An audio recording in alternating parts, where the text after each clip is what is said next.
Hello. I've been approached to do some interviews recently, and the most recent one was to provide some tips on storm season for cats and dogs, for humans to help their cats and dogs during storm season. But I was also asked to provide some tips on pets and the pandemic and how to get our pets through the pandemic. But we need to ask bigger questions for those topics. Specifically, how are our pets doing before the pandemic hit us? And I noticed with the pattern of questions, they were just the same sort of questions. Now, I could answer those questions and provide the same answers that I have in the past, but this is a continual reminder to me about how humans are just going around in circles, trapped in their own unconsciousness, not actually addressing or considering or even wanting to be open to considering or addressing the real issue as to why our companion animals are performing these behaviours in these situations in the first place. And there's a lot of complex contributing factors to that. But unfortunately, that can't be reduced to a feel-good 10-second soundbite that is going to appeal to an audience, a listening audience on a radio show. What we think is normal, the way we treat companion animals, the way we treat animal species in general, particularly our dogs, the way we not only trap ourselves in our unconsciousness, but we also trap our dogs into our own unconsciousness. We think it's normal that we should have an animal dependent on us, living a 10 to 15 year lifespan without any choice in a confined area, in the same area day in, day out. In many, many cases, not being able to perform the behaviours that they need to do as a species because they're not being provided with the resources and the activities by the humans to do those things. So just because we have continued with these inherited patterns of thinking, it doesn't mean that it's normal. Back in the late 1850s, it was normal practice in New York to put stray dogs in a cage and lower them into the East River and drown them. Submerge the cage for 10 minutes and then bring the cage up and put the next batch of 48 dogs in to meet the same fate. That continued in the late 50s until 1894 when a new legislation was passed that those animals shouldn't be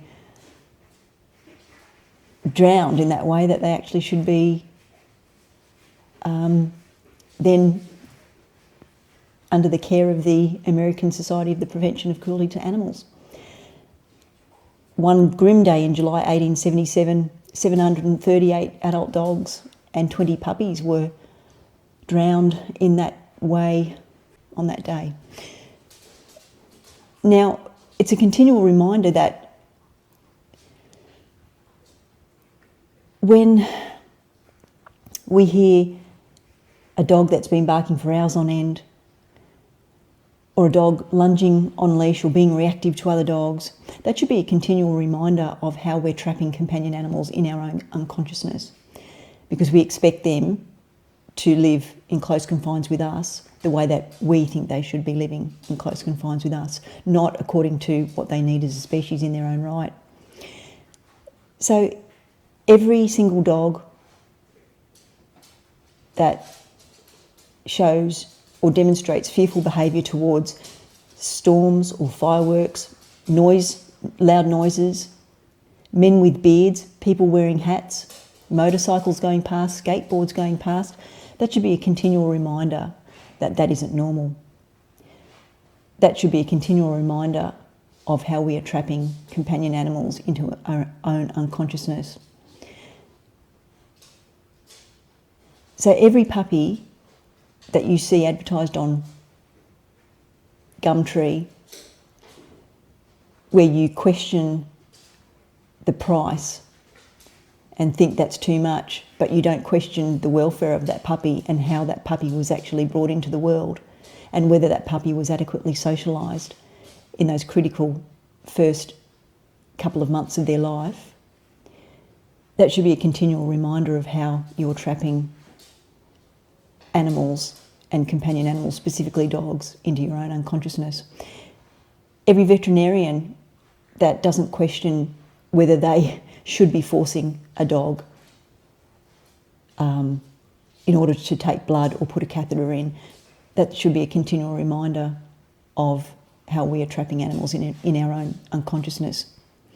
And every dog trainer that completely goes against current best practice and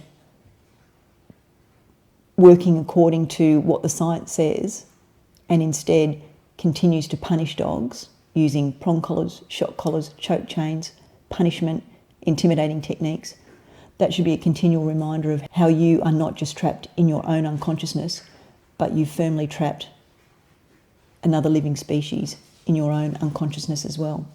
The only difference between the late 19th century and the way dogs were euthanased is that we have a more humane method. The thousands and thousands and thousands of dogs that are euthanased every single year because of their behavioural problems should be a continual reminder of how every human on this planet is not only trapped in their own unconsciousness, but they have firmly trapped dogs in their unconsciousness as well. We'll talk again soon.